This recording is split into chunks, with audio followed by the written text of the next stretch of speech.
I'd like to begin my talk this morning with a story. 20 years ago, literally, I think it was this week in February, I was the president of the Sears credit card business based in Chicago. And that's not the important part. The important part was that I was going to Miami to give a speech to a trade association where it was 85 degrees and beautiful out, unlike the weather in February in Chicago. And what I typically did is I would go into the store and see how things were going, talk to employees, see what we in the credit card business could do to generate more sales. And I had some time, so I went into the store and I walked into the garden center in this particular entrance. And when I went into the store, I saw what you would expect to see. I saw lawnmowers, shovels and rakes, patio furniture, barbecue grills, and then all the way out in the corner, I saw 4 snowblowers. And I thought maybe I was hallucinating. So I walked over there, and sure enough, there were 4 snowblowers on the sales floor. And so I went to the salesman who was there, who was an older fellow, and he had his name Pete on his jacket. And I said to him, "Why are there snowblowers in Miami?" And he said, "Oh, you don't know the whole story." I said, "I don't know any part of the story." He said, "We get the snowblowers every September with instructions to put them on the floor, and then we pack them up in April and we send them back to the warehouse." And I said, "Well, when did this start?" He goes, "I've been here 30 years. As long as I've been here, we've been doing that." And so I said, "Well, what do you do about it?" He says, "Well, my boss calls headquarters, and the store manager calls headquarters." And I said, "Well, what do they say?" And they tell him it's part of the national allocation. And I said, "Well, Pete, do you know what that means?" And he says, "I have no idea what that means." So then I said to him, "Have you ever sold a snowblower in Miami?" And he said, "Actually, we did sell one." I laughed like you. He said there was this couple who were going to visit their kids in Minneapolis for Christmas. They bought one, put it in the minivan, and drove it up to Minneapolis. And I said, "And that's it?" He goes, "Yeah, that's it." So I went back to my office and I said to my assistant, "Stop what you're doing. I want you to call anyone you can call. I want to know how many times it snowed in Miami since the history of recorded weather." And she called the Weather Service, NASA, the Farmer's Almanac. She called anybody you could call. And she came back in about 45 minutes and said, "Okay, here's the answer. It snowed one time, 1/3 of an inch, 7 years ago."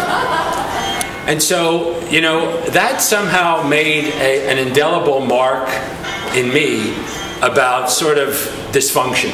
That was 20 years ago. And I think about it all the time. And I think about all the things that happened prior to that happening. And I thought about all the things that have happened in the ensuing 20 years. And I came up with these 5 principles of engagement. Because what I really believed is that the problem is that people are not engaged.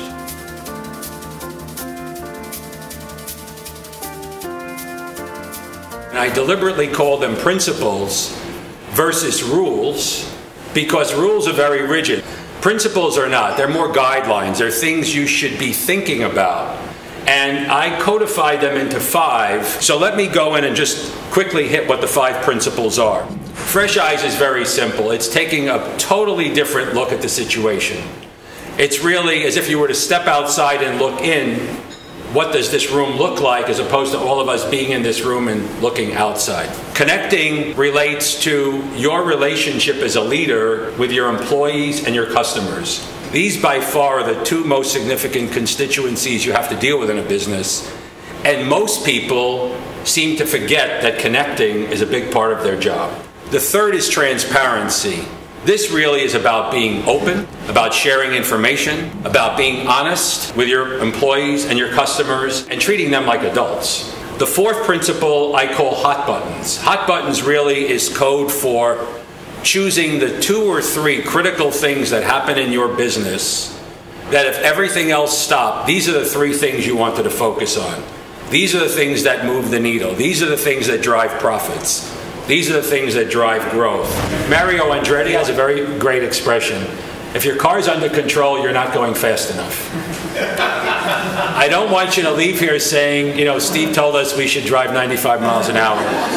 But I think there's something to be said about speed. Steve Goldstein is a proven leader. With over 35 years of experience, Steve has held executive positions with leading brands such as Chairman and CEO of American Express Bank, President of Sears Credit, and Executive at Citigroup. Currently, Steve is an advisor to executives and leadership teams and is chairman of U.S. Auto Sales. Also, senior advisor to Alvarez & Marsal, Milestone Partners, and EQT Capital, based in Stockholm, Sweden. He has also served on a number of boards. His book, Why Are There Snowblowers in Miami, is his latest endeavor to help your business transform into a success story by using his 5 principles of engagement. Steve's speaking events are both dynamic and engaging. To learn more about Stephen Goldstein, his book, Why Are There Snowblowers in Miami, and contact Steve for speaking events at www.stephendgoldstein.com.